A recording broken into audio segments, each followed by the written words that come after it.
Hi everyone, and welcome to Day 9 of the Social Issues Unit. Today is April 30th, and today you will be ending off Bend 1 with a reflection activity. Today's learning target is that you can analyze the relationship between two characters to show the complexity of it. You've been working so hard analyzing character relationships in The Breadwinner, as well as looking at the character relationships that have been built in my side of the story. Today, you will choose two characters from The Breadwinner to focus on, and you will either complete a text message conversation between them or a Twitter thread that will show the complexity of these characters' relationships. We want to look at the good side, the bad side, the dynamic of it. Can they count on each other? Can they rely on each other? Is there something there that's really trying to teach a lesson? Today, I will be going through this with my side of the story and the two characters, Will and Skip. But before we get into that, let's look at the directions for the activities. Now, for these activities, you will only choose one or the other. You do not need to do both. Let me repeat that. You will only choose one of these activities, not both of them. I've also provided you with templates that you'll be able to see on the next slides, and those will be your class model.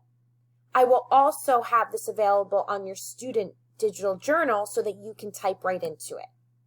So if you're choosing to do the text conversation, again, you're going to choose two characters from The Breadwinner. That's going to stay the same for the Twitter thread as well. You're going to create 6 messages in total, 3 from each character, showing the good and the bad of the relationship. So think back to that lesson that you did with Miss Lang. What were those two sides of the relationship that you were seeing? And then start to think about where the power was between the relationship. What you'll do, and I'll show you all of this, is you'll insert the characters' names at the top of the slide, and then you're going to follow the color-coded speech bubbles to insert the messages for each character. The same will hold true for the Twitter thread. You'll still choose 2 characters from The Breadwinner if you happen to do this activity. But instead of doing messages, you're going to create 6 tweets in total, 3 from each character, still showing the good and the bad of the relationship. Now keep in mind, tweets also have hashtags with them, so if your hashtag is part of the message, that is perfectly fine to include. Maybe the hashtag is really showing their underlying message of the relationship or the dynamic of it. Again, with this slide, there's going to be the characters' names at the top, and then you'll follow the color-coded tweet bubbles to insert the messages for each of the characters. As I said before, make sure to look back at the work you did in the previous lessons. All of this is in your student digital journal, which you have access to. Go back to that. Analyze what you looked at for each of the characters in The Breadwinner. Then use that to build on so that you have this activity and you're not confused. So if you're choosing the text message activity, this is what part of it will look like. Now you can see I've already started to fill it in because I was so excited to really analyze the dynamic between Will and Skip. But you'll see that there's going to be these 6 messages here, and you'll be filling those in according to the color coding at the top. When it comes to the Twitter thread, this one will be similar, where you will start with filling in the characters' names at the top, and you'll start your messaging in this first one, work your way down, and then go over. So it's almost like they're tweeting back and forth at each other.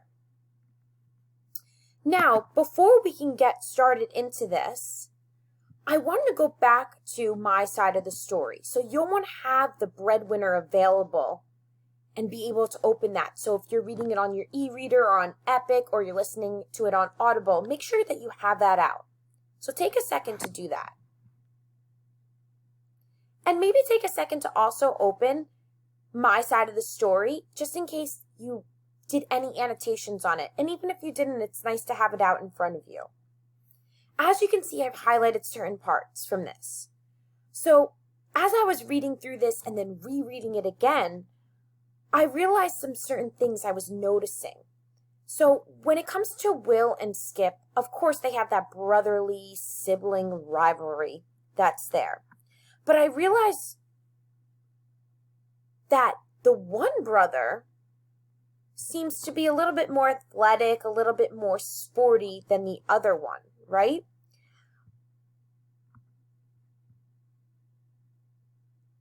And then it goes on to say about how the older brother put the whole Scotch tape on the younger brother's head. So again, I'm starting to see that dynamic of their relationship between each other. Then it really gets intense when he gently pulls a piece of Scotch tape off the side of his head. So it's really going to show that Skip, the older brother, he just has this, I don't know, is it a rivalry with his younger brother? Is it the power that he's trying to prove that he has? So I really want to look into this. And when I'm thinking about my text messages, I kind of want to talk about the justice that needs to be served between the two of them. So as this goes on, we learn that justice for the little brother Will, it looks like the mother, right? The mother's always coming to his side. And unfortunately, he thinks he's running to the mother when all this happens, but he encounters his father, a whole new dynamic. And as you can see in here, it says, consequently, he was not concerned with the little things in life, such as sibling shenanigans, rivalries, or disputes. So he's referring to his father, who just doesn't have the time for that. So as it goes on, it basically talks about how his father teaches him a lesson about, you can't come in here and run to me about this nonsense, this silly stuff. Scotch tape on your head from your brother, that happens all the time in life, right?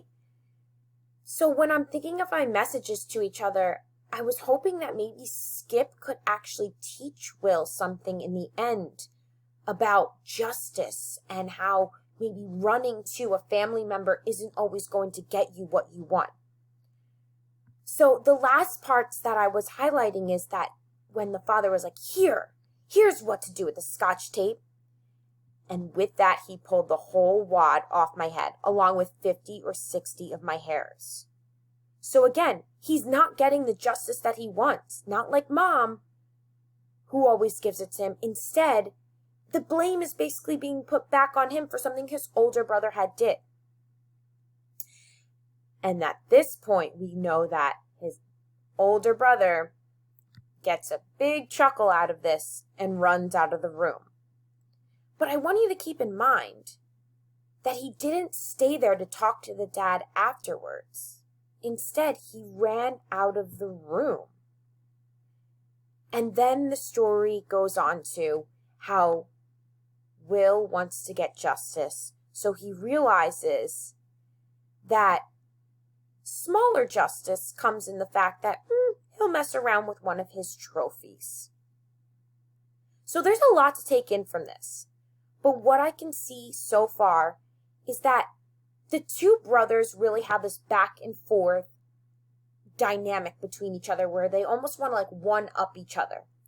But because Will is the younger brother, he thinks that going to a family member is going to get him out of a situation. And that's not always true. So I want to go back to the text message, which I'll be modeling for you. So as you can see, I started this off.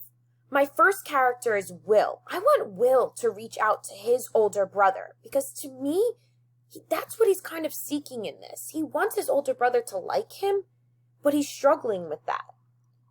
So in this, it starts off with want to go outside and shoot some hoops because we know that's something that Skip likes to do.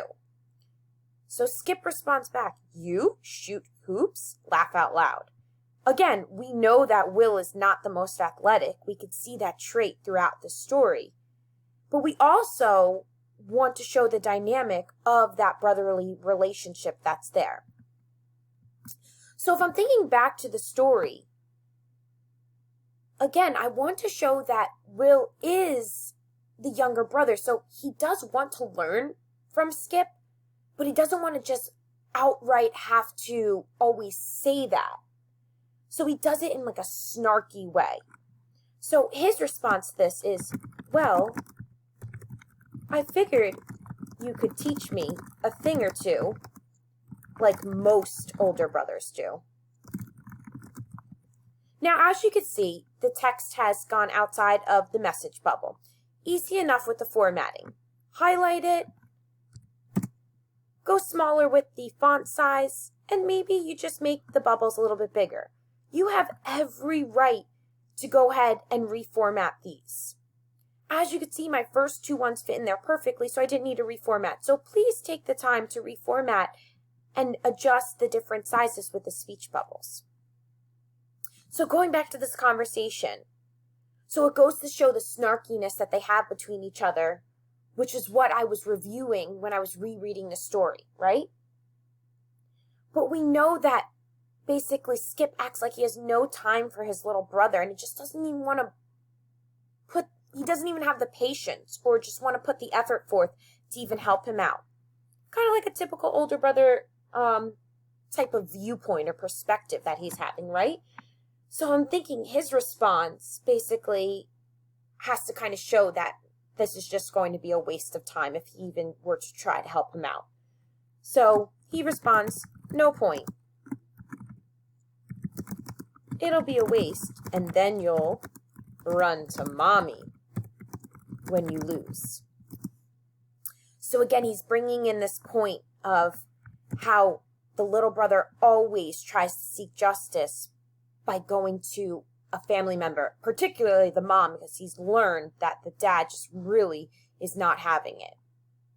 So this is a great way to bring in the plot of the story and what I've learned about the dynamics of these characters without just outright saying how mommy wasn't around in the story so that he ran into his father.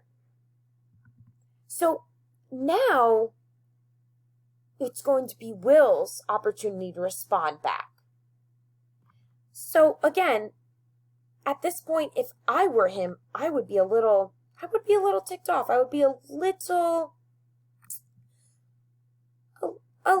snarky again, because of the fact that it's that back and forth relationship that they have. So he responds, whatever. And no, I wouldn't. At least Dad can stand you. So again, I'm thinking through this and I'm thinking in my head, from reading this story, it seems like Will has this assumption almost that the dad can stand the older brother better. But I don't think it's that. I truly think it's just that the brother has learned that you just don't waste your time by going to dad to try to get out of trouble. He's learned that. He's older. He has had the experience to learn it. So here's where I want to show the good side of the two brothers' relationship. I've shown a lot of the negative side and how they go back and forth with each other. So, to end off this message, Skip's going to answer by saying, ha, bro, I'll teach you something. Don't seek justice from Dad. And the reason that I'm having him teach his little brother a lesson is for the fact that that's basically what he's learned. So we could see that the brother does care about him. That's the good side of the relationship. But they're always going to have this dynamic where they almost want to one-up each other. So when Will starts off this conversation asking to go outside and shoot some hoops, and the brother basically responds back like, no point, you're a waste, you're not athletic, we could see that negative side of the relationship. But then at the end, it circles back to how he's basically trying to help Will understand that you can't always get justice from a family member, even though you may think that's right. So for this activity, you're going to want to really take a good deep look into the characters that you've been studying for the breadwinner. Think about the relationships that have built. Think about the relationships that have changed. Think about the good, the bad. What are they learning from each other? Are they relying on each other?